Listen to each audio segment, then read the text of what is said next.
In this video, I want to share with you 4 mistakes that I made when I first tried to stop binge drinking.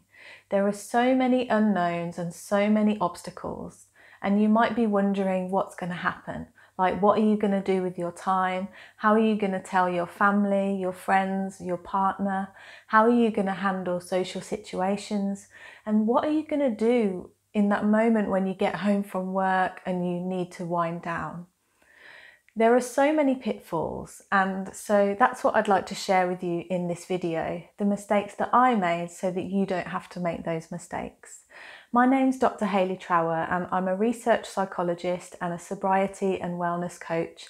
I help men and women to quit drinking so that they can fulfill their potential. If you find this video helpful, I would love it if you could like it, subscribe to my channel and share, because it helps me to reach more people like you. So the first mistake that I made was that I didn't plan my evenings and weekends in the beginning.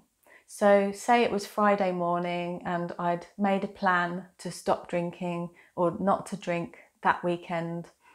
And Friday morning, my mind would be like, yep, not going to drink tonight, not going to drink tonight.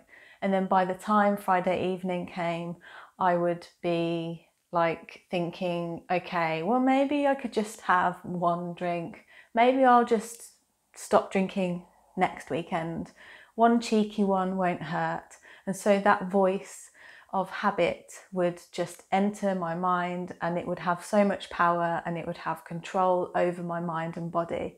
And that's because 95% of the decisions that we make in the present moment are actually driven by our subconscious templates. So we have subconscious programming, and that's where our habits live as well. So if we've got a drinking habit, it's driven by our subconscious, and it's very, very powerful. And so if we haven't planned something that's an alternative to the habit that we're trying to break, then we are not going to succeed, because the habit mode will set in and it will just take control. So planning is really, really important. The second mistake that I made was that I expected all of my relationships to be exactly the same. I thought that my life as a drinker could just be exactly the same as my life as a non-drinker. It's just that I wouldn't have alcohol in my glass, I would have something else, orange juice or whatever, lime and soda. But it's not true. And this is something that you need to be prepared for, is that your life will not be exactly the same, because relationships will probably change, dynamics will shift, and it might seem subtle at first or it might not. Some people really love it when you quit drinking because they feel inspired to also quit drinking, and they're like asking for advice and maybe we can do it together. But other people might find it quite confronting, and they might become defensive and they might not like you having quit drinking because it holds a mirror up to them. And sadly for me, when I did stop drinking the first time, one of my closest relationships was different. I felt a shift, and it was heartbreaking, and I wasn't ready to manage that change. And so I started drinking again because I just couldn't handle that emotional turmoil. And then it wasn't really until 6-8 months later that I tried to stop drinking again, once I felt ready to tackle this emotional problem. The third mistake that I made was that my eating was all over the place. Like, my blood sugar levels were all over the place. I thought that because I've stopped drinking, that means I get the go-ahead to eat all the sugar, all the chocolate, all the crisps, the cakes, the pastries, the Chinese takeaways.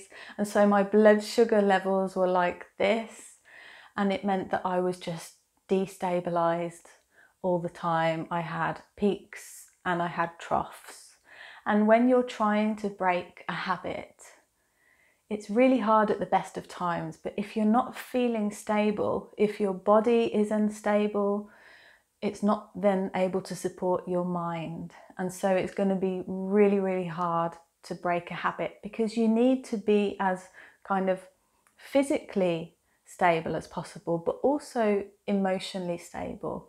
And your emotions are very much tied in with the peaks and troughs of your physical health. And mistake number 4, I expected life to be amazing overnight, and it wasn't.